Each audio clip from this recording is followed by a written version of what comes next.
Gordon B. Hinckley, from Wikipedia, the free encyclopedia, at en.wikipedia.org. Gordon Bittner Hinckley, born June 23, 1910, has been president of the Church of Jesus Christ of Latter-day Saints since March 12, 1995.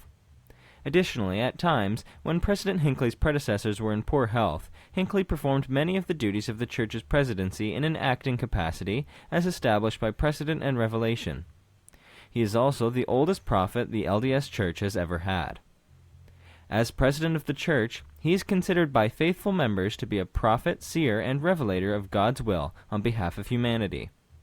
Hinckley has served as chairman of the Church Board of Education and Board of Trustees that govern the Church educational system.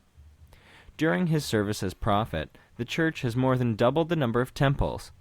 He also initiated the Perpetual Education Fund, which provides loans to students in developing countries. Life. Born in Salt Lake City, Utah, Hinckley completed high school there in 1928.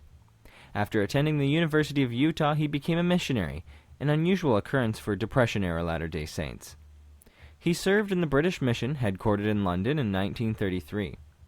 He started in Preston, but for most of his mission worked in the mission office. This circumstance placed him in constant contact with Joseph F. Merrill. Hinckley returned to the United States in 1935 after having completed a short tour of the continent, including preaching the gospel in both Berlin and Paris. President Merrill had given him an assignment to meet with the First Presidency and request that better materials be made available to missionaries for Protestantizing purposes. Out of this meeting, he received a job as Executive Secretary of the Radio, Publicity, and Missionary Literature Committee. He had received schooling as a journalist in college. Hinckley's responsibilities included developing the Church's fledgling radio broadcasts and making use of the era's new communication technologies. Starting in 1937, he served on the Sunday School General Board. On April 29, 1937, he married Marjorie Pay, November 23, 1911 to April 6, 2004. They had been married for 67 years at the time of her death. After service in a stake presidency, Elder Hinckley became a general authority of the Church in the now discontinued position of Assistant to the Quorum of the 12 Apostles in 1958. In 1961, he became an apostle and a member of that quorum, the youngest at that time. On July 23, 1981, Hinckley was called as an additional member of the First Presidency. It was only the second time in the 20th century that this optional calling was filled. As the 1980s progressed, the health of both Church President Spencer W. Kimball and his aging counselors N. Eldon Tanner and Marion G. Romney led to President Hinckley being the only healthy and visible member of the First Presidency. At the time of Tanner's death in 1982, Romney succeeded him as first counselor, and Hinckley succeeded Romney as second counselor. During this period, there was a number of new and questionable Mormon historical documents that began to surface, and Hinckley oversaw the purchase of some of these documents. Later, the newly surfaced documents turned out to be forgeries of Mark Hoffman, including the Salamander letter.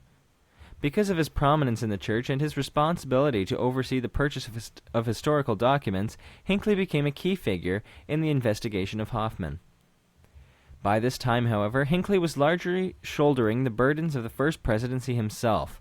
Though he officially remained second counselor, he was informally referred to in the press as acting president of the Church. Kimball and Romney remained largely out of the public eye until President Kimball died in November of 1985. Longtime president of the Quorum of the 12 Apostles, Ezra Taft Benson, became church president and named Hinckley his first counselor.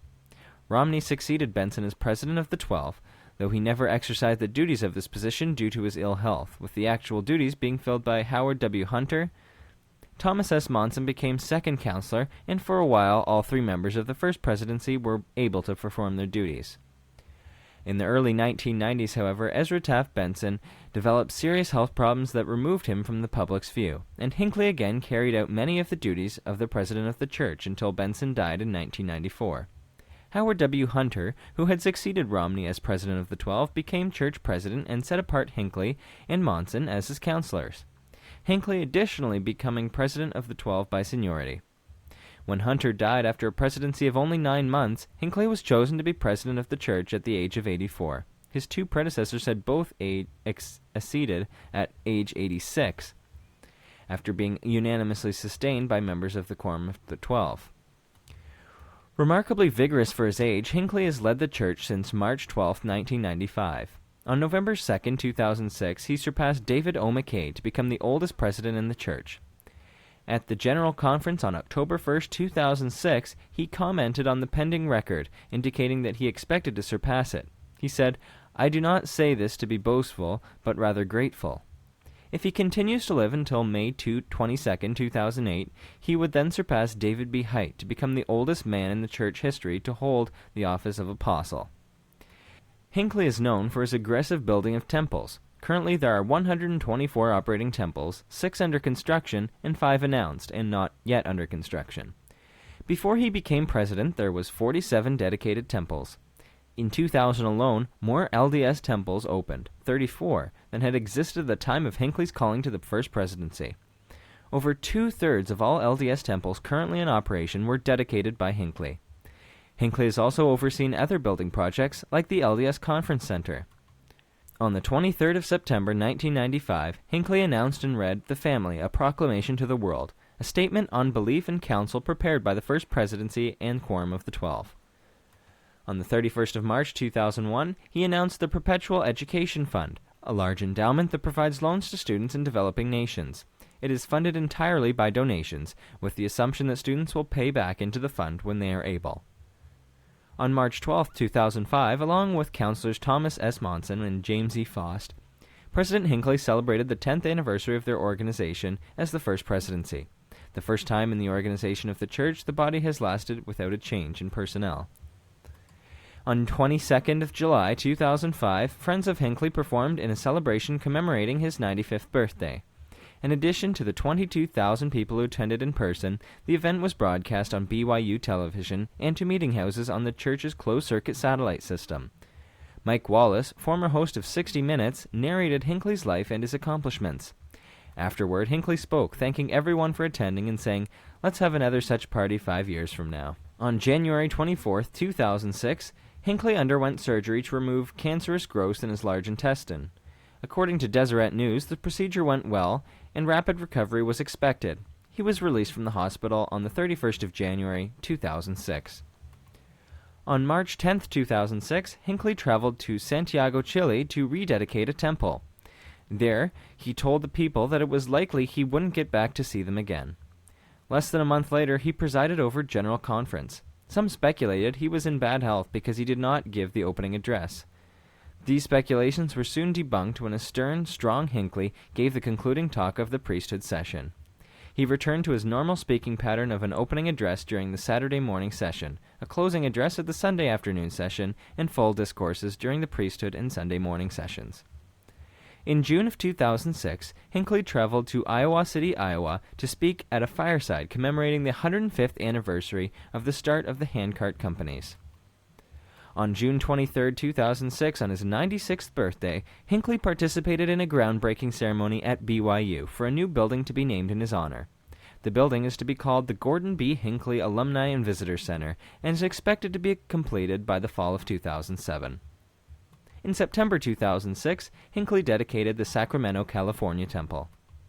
Hinckley has been described as the most traveled church leader, past or present, having traveled millions of miles over the years to fulfill assignments.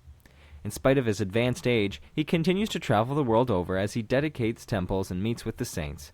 Up until the age of 95 and his cancer surgery, he had spent only one night in a hospital in his life. In the following April conference, using his trademark humor, he remarked, "It is the first time in my 95 years that I have been a patient in a hospital. I do not recommend it to anyone." Hinckley had long and extensive experience in public relations working for the church. His meetings with foreign diplomats and leaders has served to make the sometimes controversial religion more globally accepted and recognized. Late in his tenure as president, church membership from foreign countries surpassed that of the U.S. membership. Awards. On June 23, 2004, Hinckley's 94th birthday, President George W. Bush awarded Hinckley the Presidential Medal of Freedom, the highest civilian honor awarded by the United States, in a ceremony at the White House.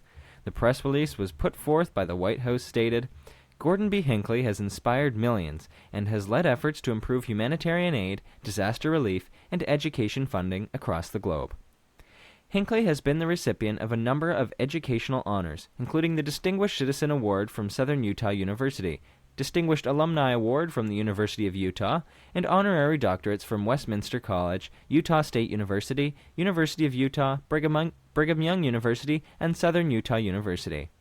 He has received the Silver Buffalo Award of the Boy Scouts of America and has been honored by the National Conference, formerly the National Conference of Christians and Jews, for his contributions to tolerance and understanding in the world. Brigham Young University, Idaho constructed a building that it dedicated as the Gordon B. Hinckley Building in 2002. Brigham Young University is currently constructing a large gateway building named for President Hinckley. It will serve as an international alumni and visitor center. The building's construction began in May 2006. This audio file and all text in the article are licensed under the GNU Free Documentation License, available at www.gnu.org/copyleft/fdl.html.